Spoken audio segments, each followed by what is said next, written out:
What's up, everyone? Zero here. The Diablo 4 expansion has been out for about a week now, and I'm really enjoying it. They have made some really good changes to the game. If you watched my PTR video, I went over a lot of the changes just with the stats, the Paragon boards.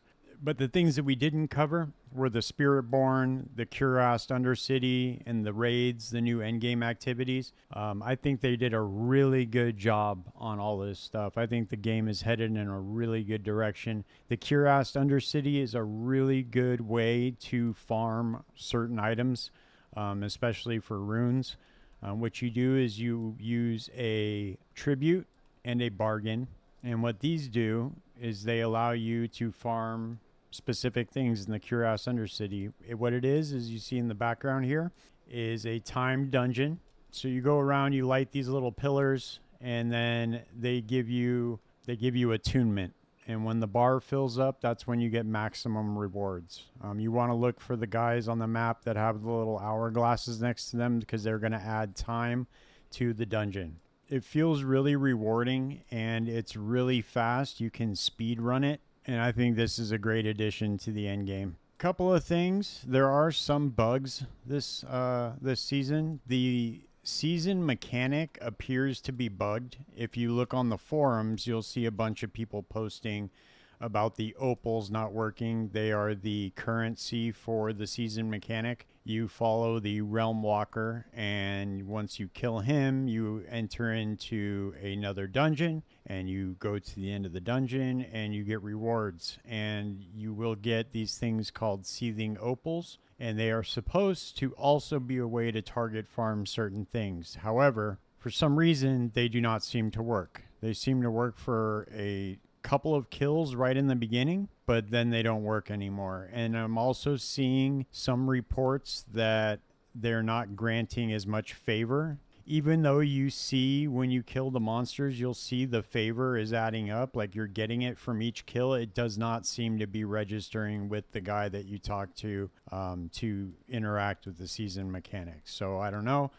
Hopefully they are aware of this, and hopefully they fix it as well. The other thing you will have noticed is that you'll see a bunch of builds for the Spiritborn. This is kind of the reason why I didn't put out a video immediately, because there is just an oversaturation of Spiritborn builds doing trillions of damage. However, I'm sure 100% that those are going to get nerfed here soon. I know that there is an incoming fix for one of the builds already. If you guys weren't aware, they are releasing a patch that is buffing some of the mythic uniques, and they are nerfing the Spiritborn evade build. That's one of the more popular ones. I'm sure that the Quill build is next, but there are builds that aren't bugged, and they are still really powerful. The Spiritborn is a really fun class. I'm hoping that they use that same type of philosophy that they did with the Spiritborn on the other classes' skills. Because as it stands right now, the Spiritborn is like so much more powerful than all the other classes. It's not even like a question. So what I'm hoping that they do is they balance that out a little bit.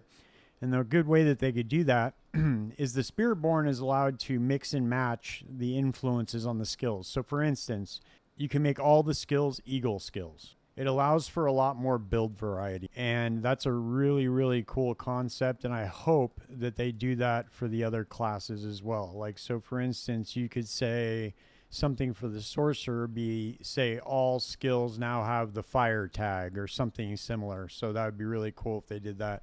It would allow for a lot more build variety, and I think that's something that's desperately lacking with the other classes still. I'm honestly really surprised that the Vessel of Hatred was really just for the Spiritborn.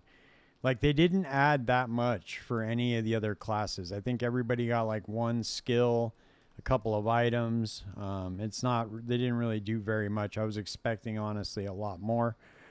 So hopefully that's coming, but I mean, I'm optimistic for the first time about this game. The build progression feels really, really good in this game now. It doesn't feel like you just get to the end game in 5 seconds and then you're done and it's just boring. It doesn't feel like that anymore. So I'm really glad that they did that. I am going to start making some really off-meta builds because that is my kind of my thing. So I'm going to make a Thorns Spiritborn build coming up next, and then I'm working on this Executioner Barbarian build with the new Mythic Unique. It's turning out to be really cool. So in the next couple of weeks, I will be putting out those videos. I'm going to try to step up the releasing of my videos because it's been a while. I was playing Path of Exile, and then I just got caught up with work stuff. So hopefully I'll be able to be putting out like a couple of builds a week at least. And as soon as Path of Exile drops, which is on November 15th, that's going to be a big deal. So I'm going to be blasting that and then putting out some content for PoE too. So that'll be really cool. Yeah, so if you guys like my videos at all, please like and subscribe. It really helps me out being a small channel. I know that I haven't been putting out videos as often as I'd like. I have been caught up with work, but I promise you I will be starting to put more videos out. With the expansion of Diablo, there's a lot more stuff that I can do with some of these classes. So I'm going to be revising some of my old builds and putting together some new ones, especially for the new class and stuff. So if you guys have any suggestions or anything for me, drop them in the comments. I'd be happy to hear some feedback. And yeah, stay tuned. I got a lot more to come. So I'll see you guys next time. Peace.